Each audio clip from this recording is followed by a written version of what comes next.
there's a laugh at the same time. It was just a head shaker. I seen from our good buddy Jim Cornette. For y'all just want to hear the sarcasm, and we don't know Jim Cornette personally. Right. He said basically he told Tony Khan two years ago, I'm gonna tell you how it is, and I'm telling you this because I don't need a job from you, and I don't want to travel or anything.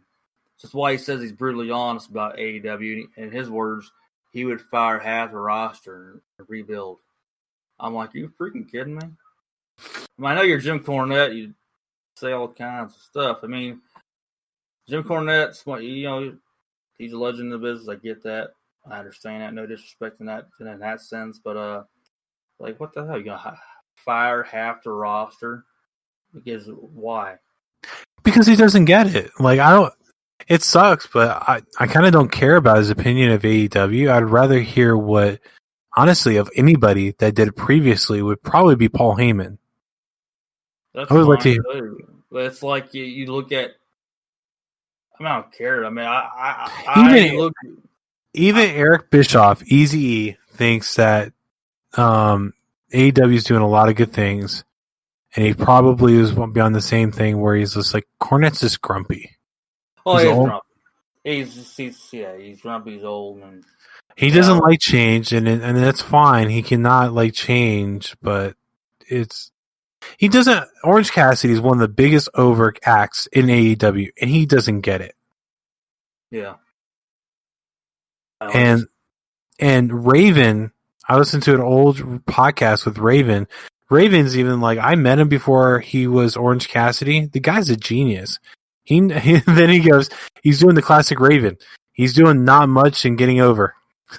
Yeah, very much. I mean, talking about Cornette's, I find the reason why I even read the guy's comments or listen to it is it's more entertaining than anything else. It's like, you're just out.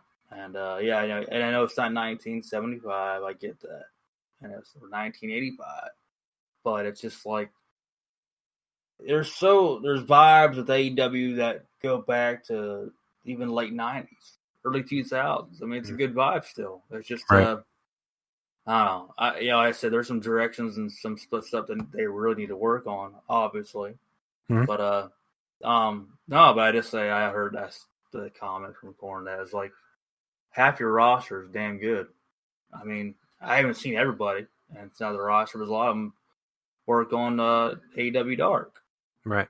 And I'll be honest with everybody, I haven't watched AEW Dark. I'm gonna watch it here eventually, but I haven't really watched it either, except for a couple times. Yeah, well, we covered a lot of shows here too. 5 programs. Yeah. What is it? 1, 7, 9.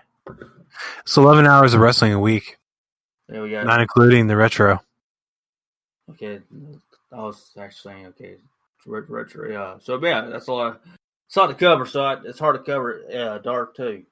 Only so many hours a day we have the projects. But and now AEW might have a second show now because TNT wants it. Well, shows you something right there with Mr. Jim Cornette. Cornette doesn't care. Oh, I know. It's weird because he'll bring up stuff from the 70s and 80s and then go, well, they're not as Stone Cold, Steve Austin, or The Rock. Okay, right. No one will be, but there is some characters out there, almost specifically on AEW, that have part of the Stone Cold feel, have part of the Rock's feel. But they're not going to be the same guys. And Raven constantly makes a point about Jim Cornette that I completely agree with that. Cornette didn't like hardcore wrestling. He thought it was just people hitting each other with things, just to hit each other with things. Raven was one of those guys where he goes, it has to make sense. I have to get some sort of story out of it. It's not violence just for the sake of violence. It's violence because things got driven so far that we just want to tear each other apart. And Raven made this point before on a previous episode, and I kind of agree with him on this one. He talked about taking a chair shot to the back of the head, and his feeling was, no, I don't want to get hit because I can't protect myself. He's like, he then went to Paul and goes, "Hey, instead of getting hit in the back of the head, wouldn't it be better if I turn around and get shocked and get whacked? Like, oh my God, you have this chair. What are you going to do with it?" And get hit. He goes, wouldn't that be better? And I guess Heyman's just like, yeah, it actually sounds better. Let's go ahead and do that. And like, and he said the first time he ever did it, the crowd went, ooh, right before he got hit. But it's kind of like the same thing that if Cornette doesn't like it, he immediately shits all over it. I know. And one of the things that Raven says is all wrestling is some kind of wrestling. Wrestling doesn't have these rigid rules that has to be X, Y, and Z every time. He goes, there is this physical altercation that's supposed to tell a story. However you get there, it doesn't matter. Pretty much. And I agree with him. And I was a huge Raven fan back in WCW, and it's just because I like the brooding character. But yeah, there's one more thing. Mark Henry made some comments recently, and I don't disagree. Of course you don't, because it's your name. No, it's not my name, everybody. You lost my train of thought. Yeah, well, Mark Henry. How does it feel? You know what? That was our last episode. And I'm not naming off holidays. Anyways, no, he's pretty much saying that it's the too many wrestlers are not, they're not basically, I forgot the word he was saying, but basically they're not kind of respecting the way a finish should be. As like, at one point, if you do the super kick, you're out. The DDT, you're out of it. It's like you see so many moves. It's like, what's the real finisher? It's like you're not even respecting sometimes other people's finishers when they kick out too much. But it's like, I see. Like we talked about before a little bit. It's like too many moves are not being what they are presented to be, and it's. I understand that it changes, but. When you see too many finishers that were at one point dangerous, they kind of look like it's just another move. And it's like, where do you stop at? It's like, that started, though, in the late 90s and early 2000s. That's where it all started. Well, not in the late 90s. You're going more, honestly, about 2000. Mid-2000s, really. No. There was even a match that was from like 2001, 2002 era, where like, even The Rock versus Austin. How many stunners? How many rock bottoms did it take to put each other away? Yeah. There was a match with Undertaker, Kurt Angle, and The Rock. How many finishers did that take for everyone to go away? That's where it all started. Well, that's not really what the point was I'm getting at. I guess basically what I'm saying is, okay, you see like someone like Uso, where there's always a constant super kick, and it's like at one point it's like you can super kick the hell out of somebody, and it's not even a true finisher. It's not something that's a setup at halftime. That's what I'm getting at. By the way, that Austin Rock is at WrestleMania. WrestleMania is where you can do that stuff at. Well, I'm just saying that's where it all started, where the finisher started to diminish. And I get your point, which is kind of funny because the Young Bucks, sometimes they do a lot of super kicks before someone goes down, and then another time, like with Tony Schiavone, he was off TV for 2 weeks because he got super kicked. Well, which goes into the bit with Britt Baker when they're in the thing. Britt brings up the fact that Tony wasn't there, and he goes, "I got super kicked by the Young Bucks," and Britt Baker goes, "Suck it up, Tony." Oh, yeah. But super kicking a commentator is different than super kicking an actual wrestler. That's apples and oranges. What I'm saying is that basically so many people use a super kick so often, it's like it's just another move anymore. That's what I'm saying. It's like I get it. Even Owens does it. Yeah, I know. But and Rollins. You're kind of basically saying my point. It's like it's not really anything. It's just another move. That's the point I'm getting at. So, yeah, I just think it's the era. It's kind of like Jake the Snake with the DDT. His DDT was deadly, but then The Rock would do it as a transition move. Yeah, so that's the point I was getting. It's not so much the mission move is not so much kicking out of it as far as like, oh, you're at a big pay-per-view that someone has delivered an angle slam, so the match should be done with. No, you can kick out. It's not kick out all the time. Now, obviously, that happened later on with angle slam, and because Orton uses it. Yeah. Oh no, I'm talking about before that. Folks started kicking out of it, and it just kind of became a setup ankle lock or just another move. That's what I didn't like about it. But and the other, because we can talk about that with a lot of moves. You can talk about the superplex, because Bob Orton used to do that as a finisher.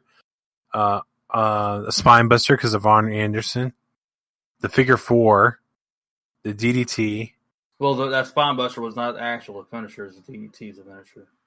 For Arn Anderson, I thought it was a spine buster. That's a setup, but I'm not saying he never finished a match on that. But his actual finisher was a DDT. Yeah, so I mean, there's several of them. Chokeslam even. Oh, so, yeah, that's what I'm saying. I'm not saying that it's not with other people. That's what I'm saying. It's like it gets to where you can't only have so many finishers, basically. What I miss is someone doing just a standard power bomb. Because the only people that do power bombs right now are Kevin Owens with the pop up that I can think of. Kevin Owens with the pop up. Technically, the blackout from Lance Archer is a form of a crucifix power bomb. And Keith Lee does the spirit bomb. Not many people just do regular power bombs. Not like Batista. Or Batista, Kevin Nash, Sid Vicious. Yeah. It's I don't even see Owens doing the pop-up power bomb hardly anymore. Yeah, he mainly does the stunner. Yeah. But yeah, I just feel like, a lot of moves just get kind of diminished, so I have to kind of go along with what he's saying. Just, you do so many moves, okay, that should be done with, and then it's not over with. And it just feels like... Yeah, I will say, though, with finisher-wise, the one DDT that still is kind of protected is the paradigm shift from Moxley. Yeah. Thank God something's still... I mean, honestly, I love his finish, the way he just does it, honestly. And it should be a true finish, too. Oh, wait a minute, there's another one. RKO is still protected. RKO Diamond Cutter, hey. I will say it's weird watching Randy do some matches because he's so lanky, so some of them don't make sense. Like, honestly, I think his angle slam looks weird because how lanky he is. Yeah. He does a pretty good angle slam, but it's a little different, obviously, as his body style. Yeah, I'm just saying, like, angles, they look like it was hard for him to do. Randy just looks like you put him on top of a toothpick. But, it's his build. What can you do? Yeah. But, there's different ways I would book different things. Even with NXT, I really do like a lot of what they're going on there. Which, actually, NXT brought back something for Halloween Havoc. Yeah, I was surprised to see that. Was great. They're bringing back something, WCW. I mean, WWE ain't going to use it. No. I'm not talking about just Halloween Havoc. Something from Halloween Havoc. Oh, what are they on? Spin the wheel, make the deal. Oh, they brought that back? Yeah. Wow. Interesting. Exactly. Are they going to use that just for one match like they did back in the day? No, two of them. It's blinking on his name right now. Gargano versus Archer. Not Archer. That's the wrong guy. He is the Archer, though. Gargano versus Priest is going to be a spin the wheel match, and Candice LeRae versus Io Shirai is going to be a spin the wheel match. You have to bet Triple H and probably Regal, I'm guessing. So they both had interference in the match. So, like, Candice LeRae cheated by getting brass knuckles from someone by ringside and knocked the opponent out and pinned the win. And then I can't remember who not Gargano. Someone else interfered in his match where Gargano cheated to win. And at the end, Gargano and Candice LeRae are at the ramp, and you see Regal walk up behind them. And he goes, "You're proud of yourselves, aren't you?" And Gargano's like, yeah, we are. He goes, okay, well, you still will have an NXT women's title match, and you still will have an NXT North American